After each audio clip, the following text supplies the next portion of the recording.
You're watching Story Scroll. Real stories, raw emotions, and endings you'll never forget. Let's scroll into today's tale. I was 16 when my family decided I wasn't worth loving anymore. Back then, I was just a quiet kid who worked hard, got good grades, and stayed out of trouble. My parents were proud of me, or at least I thought they were, until Emily came along. Emily was my adopted sister. We were the same age, but we couldn't have been more different. She was loud, charming, and always seemed to know how to make people like her. Everyone adored her. Teachers, relatives, even strangers. At first, I loved having a sister. I treated her like blood, like she'd always been part of our family. I'd help her with homework, defend her at school, share my things with her. But the older we got, the more she seemed to hate me. Started small, snide comments, rolled eyes, subtle digs. I brushed it off, thinking it was just sibling rivalry. What I didn't realize was that every time our parents compared her to me, "Why can't you be more like him?" they planted another seed of resentment. It all exploded the summer before senior year. One evening, my mom's jewelry box went missing. It wasn't just any box. It held her wedding necklace and some heirloom pieces from her mother.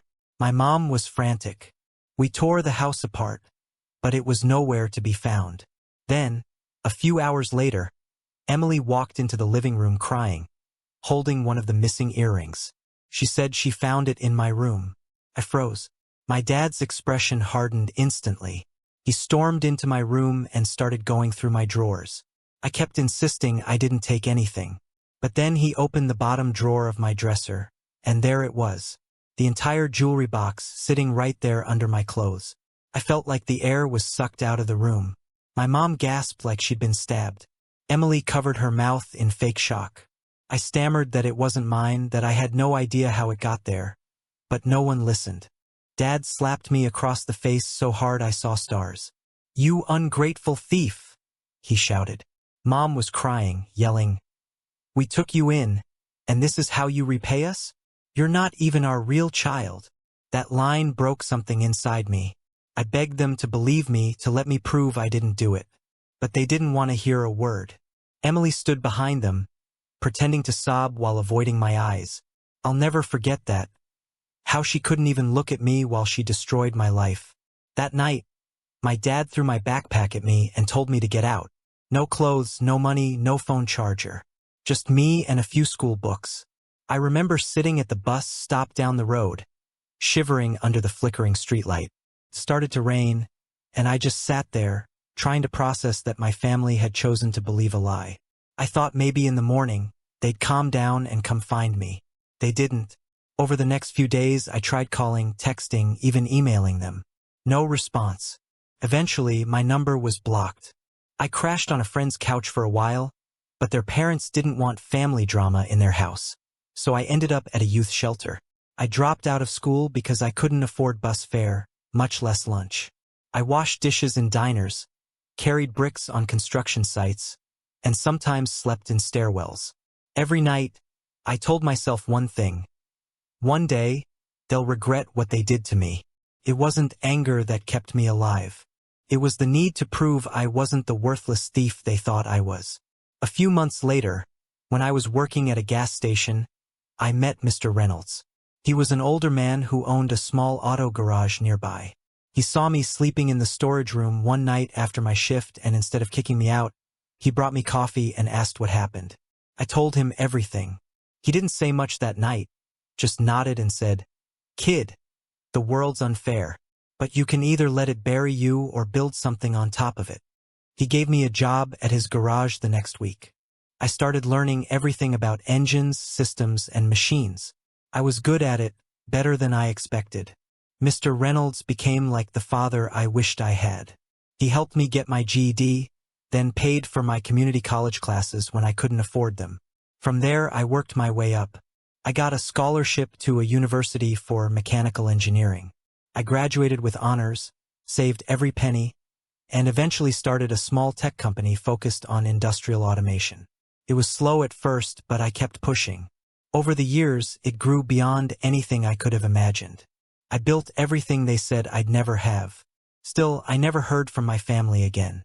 I told myself I didn't care, But deep down, that 16-year-old version of me still wanted closure. Still wanted them to say, "We're sorry. We were wrong." Yesterday, after 10 years of silence, I got a message on Facebook from Emily, the same sister who ruined my life. Her message said, "Hey, I really need to talk to you. I did something terrible years ago, and I can't live with it anymore. Please meet me. It's about what happened with Mom's jewelry." I stared at the screen for a long time. Part of me wanted to delete it and move on. Another part, the one that remembered sleeping in the rain at 16, wanted to hear every word. I don't know if I'm ready for that conversation, or maybe after everything I finally am. Update 1. A week after Emily messaged me, we met at a small cafe she said she liked. It had cheap coffee and vinyl chairs, the kind of place that feels private even when it's crowded. When I walked in, she was already there. Hands trembling, a paper cup clutched like it might fall apart. For a moment, I didn't recognize her. The girl who'd used to glide through rooms with a practiced smile looked hollow, like someone had scraped the shine off her. She stood up before I sat, and for a beat I thought she might walk out. Instead, she hugged me awkwardly, the kind of hug you give someone you used to know. Then she pulled away and sat down, staring at the table. "Thank you for coming," she whispered. I wanted to ask why she finally decided to do this now, after 10 years. Instead, I asked the only thing that mattered. Why? Why did you do it? She looked up, and the words tumbled out like they'd been waiting too long. I was jealous," she said, and it sounded pathetic even coming out of her mouth. "You were always the easy one. Teachers liked you. People listened to you. Everyone said you were so responsible. I wanted that. I wanted to be the one people worried about. I thought if I made you look bad, they'd finally see me." She tried to laugh, but it ruined the moment. "I planted the jewelry. I put it in your drawer. I told them I saw you come out of Mom's room." Her voice broke. "I thought it'd be a stupid prank. I didn't think it would." She covered her face with her hands. That was the confession. Not a dramatic sob, not some cinematic breakdown, just a raw, simple admission. The words hit like a shiver. For years I'd replayed that night in my head 1,000 ways, but the truth felt stranger than anything I'd imagined. A childish, mean thing with monstrous consequences. She told me the rest, and I had to bite the inside of my cheek to keep from laughing or crying or doing something stupid. She'd been the golden child for years afterward. She got the sympathy, the gifts, the tours of sympathy when relatives visited. My parents never once questioned her. They never asked how a stranger's jewelry ended up in my room. They didn't look at me, waiting, wondering. They chose the easy story. "And it ruined you," Emily said. I watched. I thought, maybe it'd be temporary. I told myself I'd fix it later, but then it just kept going. Her hands twisted the napkin until it turned to a gray wad. I took everything. Their trust, their approval, everything. She looked up with a face I'd only seen in mirrors, terrified and sorry. "I'm sorry." She told me about her life, and it read like some cruel spreadsheet balancing account where she'd taken everything and been bankrupted by it anyway. She'd married someone who loved the image of her more than her. The marriage collapsed when he realized how brittle she was. Her job, one she'd once bragged about, folded when the company restructured. My parents had made a string of bad investments. Their construction supply business had been underwater for years. She'd confessed to them months ago because she couldn't sleep, because guilt had grown into a fever. She expected a punch, maybe a fast forgiveness. Instead, when she told them the truth, they turned away. "They told me I ruined their lives," she said, voice flat. "My dad called me selfish. Mom." She looked at me like I'd stabbed her, and then she shut the door. "They said, 'How could you? We raised you.'" Her lips trembled. "I thought if I told them the truth, everything would come clean, that they'd say sorry to you. But all they saw was that I'd broken them." Hearing that felt like watching someone finally stumble and fall in a room I'd been waiting outside of for a decade. There was a brief, stupid part of me that wanted to feel compassion. I kept thinking about the 16-year-old me shaking under that streetlight, the bruises in my pride, the nights I ate stale bread and stared at ceilings. But then I remembered the face my father made when he called me not even our real child. I remembered the way my mother's eyes went hard. I remembered Emily standing there without meeting my gaze. The memory was a lit coal that wouldn't cool. I felt numb more than anything. Numb, then hot with a slow burn that wasn't quite anger, not exactly pity, something more formal, like a plan assembling itself. The years of scraping by had taught me to be patient. The humiliation had taught me to hide the sharp edges of my need for justice and make them into tools. I didn't yell at her. I didn't punch the table. I let her speak until she'd said everything she'd dragged into that room. When she finished, there was a long silence, the kind that thrums louder than any monologue. "Why now?" I asked quietly. "Because I can't live with it," she said. "And because I don't know, I hoped you'd tell them the truth, that it'd fix things. I thought if I confessed, I could finally be forgiven." "And if I told them?" I asked. "If I walked back into their house and said, 'She lied,' what then?" She swallowed. "I don't know. For a while I wanted to be the forgiving hero in a nice, tidy story. But life doesn't wrap up like that. For 10 years I'd been building something out of the ashes she left me with. I'd taken Mr. Reynolds' teachings and my own stubbornness and turned them into a company that made things run better. Faster, cleaner, smarter. I'd used every lonely hour and every hard job to learn how to fix broken machines and, more importantly, how to build systems that outlast people. I excused myself to go to the restroom and, in the stall, I let the other side of me breathe. I started making calls.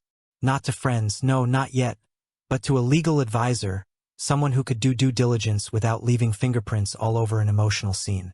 I started searching corporate records for the construction supply company my parents owned. Quietly, legally, from a browser no one would track to me. What I found wasn't pretty. Their investor had pulled out 2 years ago after a failed expansion. They'd taken loans to cover it, and when that didn't work, the business started bleeding money. They'd been limping on and off for months. No publicity yet, just a family business teetering on the edge. In other words, they were the kind of business a bigger, smarter company could buy on the cheap. I sat back down across from Emily and watched her sip her coffee like someone else was running the world. "You could tell them," she said, hopeful again. I'll go with you. We can fix it. I'll explain." I nodded slowly. Maybe. I didn't tell her the truth. I didn't say that I'd already set plans in motion. I didn't say I had the money now, or the patience to take what they'd taken from me in a way they wouldn't see coming. I didn't say I could buy their company and hold the deed like a mirror to their faces. That felt like a greedy victory, I told myself, but it also felt like poetry. Over the next few weeks I watched and waited. I used a shell company and a lawyer to start conversations with brokers. I offered to restructure debts, to keep employees paid, to inject capital. I did it all quietly, not because I was ashamed, but because the build-up mattered. Public humiliation is quick. True justice is careful. I invited them to a dinner under the pretense of an investor meeting. A polite, formal setting where announcements are made and decisions look official. I sent the invites with a calm hand, finger hovering over the send button like a conductor about to cue the orchestra. For 10 years, I begged them to believe me. Tomorrow, they'll finally see who I became and who they really are. Final update. The day of the meeting arrived like a storm I'd been walking toward for 10 years. I booked a private boardroom at a downtown hotel, all glass and steel and cold air conditioning that smelled faintly of money. The sign outside the door read, "Investor Restructuring Session, Morningstone Construction." My parents' company. The name that used to mean home, then ruin, and now opportunity. When they entered, I stood at the head of the table in a tailored charcoal suit. A quiet kind of power. Emily walked in first, trying to look composed but already pale. My parents followed, dressed too formally, as if clothes could disguise desperation.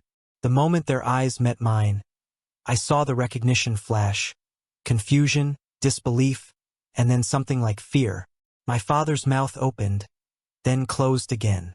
My mother's hand trembled against the back of a chair. Emily whispered, barely audible, "No way. Take a seat," I said evenly. "We have some business to discuss."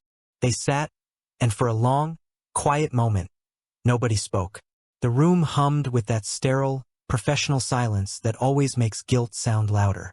I slid a folder across the table, contracts, signatures, official seals. 10 years ago, I said, my voice steady, you threw me out with nothing. Today, you work for me. My father blinked, scanning the papers like the words might rearrange themselves into something less brutal. My mother covered her mouth with her hand. Emily's eyes filled, but she didn't speak. I bought Morningstone through a shell acquisition, I continued. You've been working under my holding firm for the last 2 months without realizing it. I kept the transition quiet. Today's meeting is to finalize the restructure. I could see the reality settling in, like water seeping through cracks. My father's pride cracked first. Son, we didn't know, he stammered. If we'd known, we'd. Believed me? I asked softly. Listened when I said I didn't steal from you? He fell silent. My mother started crying. That same sharp, dramatic cry I remembered from that night, but now it sounded hollow. Emily looked like she wanted to disappear. I leaned back in the chair. I'm not here to humiliate you, I said, and I meant it. You'll all receive severance packages. The company will be restructured under new management. You can walk away clean. My father opened his mouth again, but I stopped him with a glance. You taught me to stand on my own, I said. You just didn't think I actually would. No yelling, no theatrics. Just the truth sitting between us like a mirror. When they left the room, my mother looked back once. Not at me, but at the logo on the glass door. It said Artec Holdings in polished silver letters. My company. My name. Without the business, their finances imploded. The loans they'd taken were tied to personal assets, and when the restructuring went through, I bought their house through another subsidiary. They were forced to sell nearly everything. The cars, the furniture, even the jewelry box that started it all. I didn't evict them immediately. I gave them 60 days, the same grace period they hadn't given me when I was 16. Emily called once during that time. Her voice was small, timid. I'm trying to find a job, she said. Nobody's hiring. You've done well. Maybe there's something I could help with. I almost laughed, but instead I said quietly, you framed me to ruin my life. Now you get to rebuild yours from nothing like I did. She cried softly. I'm sorry. So was I said. 10 years ago when I begged you to tell the truth. She hung up after that. My parents didn't call at all. Word eventually reached me through mutual contacts that they'd moved into a small apartment near the edge of town. My father started doing odd jobs for old clients. My mother picked up shifts at a bakery. Emily, last I heard, was working reception somewhere, trying to start over. I never interfered again. I didn't need to. They'd already been stripped of the one thing they valued most. Control. And yet, as satisfying as it was to see everything flipped, I realized something strange. The more I won, the less angry I felt. There was a peace in it. Not the thrill of vengeance, but the quiet certainty that justice had finally balanced itself out. A few months later, I drove out to the small cemetery outside the city where Mr. Reynolds was buried. I brought a bunch of white lilies. He'd liked those. The grave was simple. His name, the years, and a line I'd never noticed before. He built more than machines, he built people. I knelt down, set the flowers on the stone and said, I made it, old man. I didn't just survive, I won. The wind moved through the trees, carrying that old scent of motor oil and sawdust that always seemed to follow him. I smiled. On the drive back, I stopped by the youth shelter I used to stay in. The same cracked walls, the same faded sign. I'd been donating anonymously for years, but this time I walked in. The manager recognized me. She'd been there back then, and started to cry when I told her I wanted to fund a new program. Felt different from revenge. Cleaner. Real. For a long time, I thought vengeance would heal the wound my family left. But standing there, surrounded by kids who reminded me of 16-year-old me. Scared, lost, but still fighting. I realized healing wasn't about making them suffer. It was about proving to myself that they didn't break me. I've kept the jewelry box. I bought it at an auction when their belongings went up for sale. It sits in my office now, not as a trophy, but as a reminder of where I came from and what I'll never become. Sometimes people ask me if I ever made peace with my family. I tell them this: I don't hate them anymore. I don't love them either. I just finally understand them. Small people who let jealousy and pride blind them to the truth. Revenge didn't heal me. Building myself did. But I'll admit, watching them finally understand what they did, watching the realization settle in their eyes, that was closure. Thanks for watching Story Scroll. Hit that bell and stay tuned for the next story that will move your heart.